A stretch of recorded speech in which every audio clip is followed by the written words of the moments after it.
నమస్తే Avadhani. Special intensive revision. Election commission చనిపోయిన వాళ్ళు లేదా రెసిడెన్స్ మారిన వాళ్ళు ఇట్లా మారిన వాళ్ళ ఓట్లు తీసేయడానికి చేసిన ఒక ప్రయత్నం స్పెషల్ ఇంటెన్సివ్ రివిజన్. ఇది బీహార్లో చేసినప్పుడు దీని మీద ఓట్ చోరీ అని కావాలని కేంద్రంలో ఉన్న బీజేపీ ప్రభుత్వం, బీజేపీ లెడ్ ప్రభుత్వం, ఎన్డీఏ ప్రభుత్వం, ఎలక్షన్ కమిషన్ రెండు ఒకళ్ళతో ఒకళ్ళు కుమ్మక్కయ్యి ఇలా ఓట్లు తీసేశారు అని విపక్షాలు, కాంగ్రెస్, ఇండియా కూటమి చాలా ఎక్కువ ప్రచారం చేస్తుంది.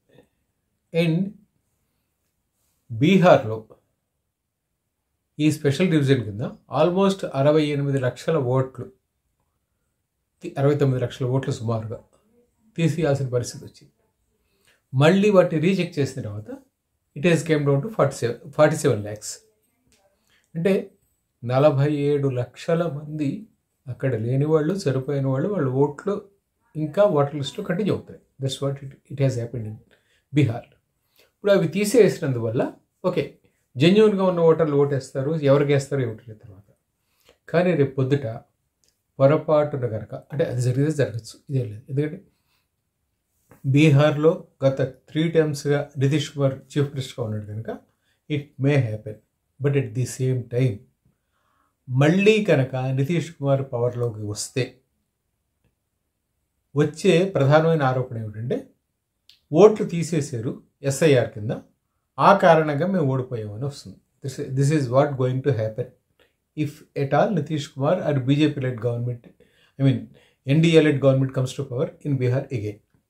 ఇప్పుడు election commission has announced today, ఈరోజు అనౌన్స్ చేసింది ఏమని, 12 రాష్ట్రాలు, కేంద్రపాలిత ప్రాంతాల్లో including West Bengal, I think Tamil Nadu కూడా ఉన్నట్టు దాంట్లోనూ, వీటిలో ఎస్ఐఆర్ ప్రారంభిస్తాము అని. బహుశా అది ఫేజ్డ్ మేనర్లో జరుగుతుంది మొత్తం 12 రాష్ట్రాల్లోనూ, 12 రాష్ట్రాలు, కేంద్రపాలిత ప్రాంతాల్లో.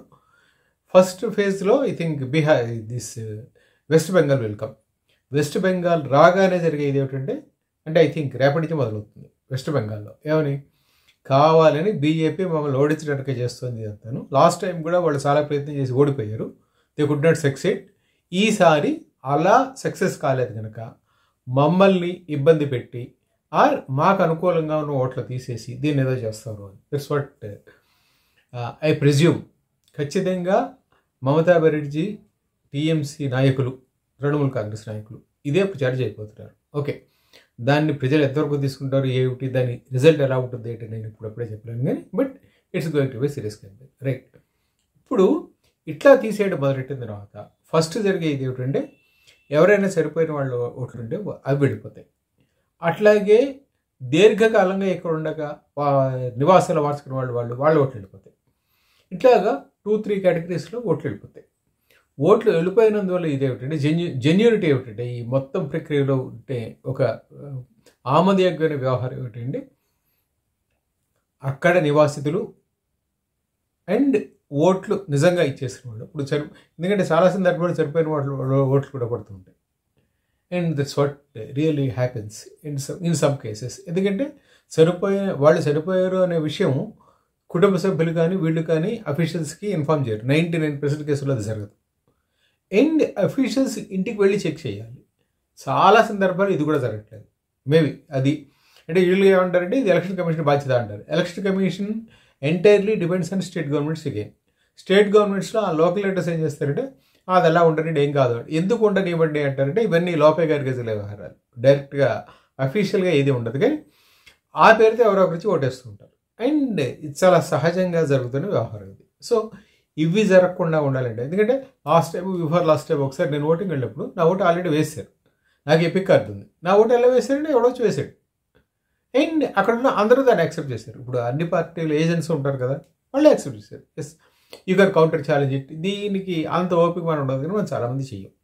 That's what going to happen. So ఇప్పుడు 12 రాష్ట్రాలు, కేంద్రపాలిత ప్రాంతాల్లో కనుక ఇది మొదలైతే నవంబర్ నుంచి maybe it takes another 6 to 8 months, whatever it is, whatever the time frame it takes. అంటే టైం ఫ్రేమ్ అయితే ఇంకా అనౌన్స్ చేసినట్లేదు, I had not seen it. So ఈ టైం ఫ్రేమ్లో ఇది జరుగుతుంది. ఈలోగా అసలు జరగాల్సింది ఏమిటంటే, కింద స్థాయిలో ఉండే ఏ పార్టీ రాజకీయ కార్యకర్తలైనా, అది పార్టీలతో సంబంధం లేదు. ఇప్పుడు అక్కడంటే తృణమూల్ కాంగ్రెస్ గురించి మాట్లాడుతున్నాం, మనకి సంబంధం లేదు.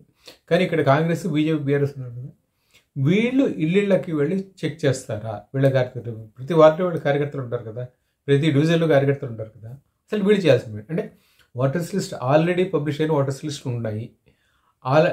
They are available in Election Commission of India, this one voters list, this one as well as in offices.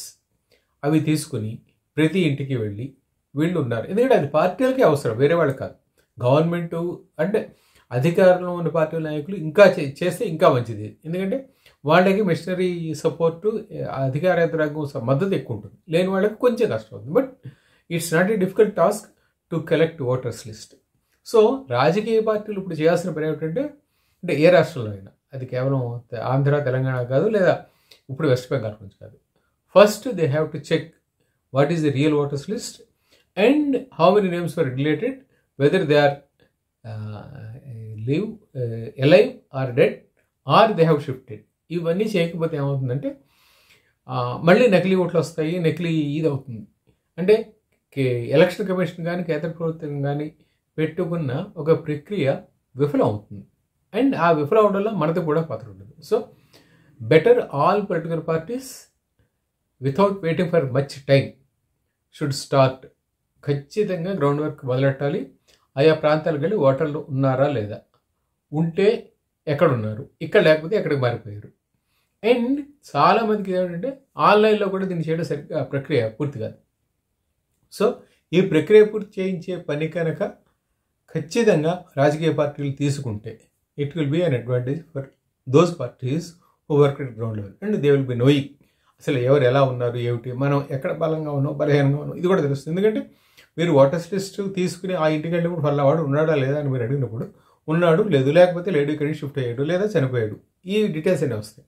ఇప్పుడు మా ఫాదర్ చనిపోయి ఆల్మోస్ట్ 1.5 years అయింది. మా father vote I think in this one our native village. నాకు తెలిసి ఇప్పటికి కూడా ఓటు రిమూవ్ అయ్యి ఉండదు. ఎందుకంటే they will be nobody who will come and check. That's what happens. So SIR ఒక విధంగా మంచిదే. అది అధికార పార్టీయో అధికారంలో ఉన్నవాళ్ళు దుర్వినియోగం చేస్తున్నారనే ఆరోపణలు తర్వాత చేసే కన్నా రాజకీయ పార్టీలు కనుక ముందు చేస్తే ఒకటి మంచిది. ఖచ్చితంగా ఎస్ఐఆర్ మొదలెట్టిన తర్వాత లక్షలలో, ప్రతి రాష్ట్రంలోనూ లక్షల్లో ఓట్లు పోతాయి. 5 లక్షల, 10 లక్షల, 15 లక్షల, 20 లక్షల మనకు తెలియదు. ఇప్పుడు చెప్పాను కదా, బీహార్లో 47 లక్షల ఓట్లు పోయాయి, రైట్? అంటే అలా that counts, that makes a difference for any political party that wants to come to power.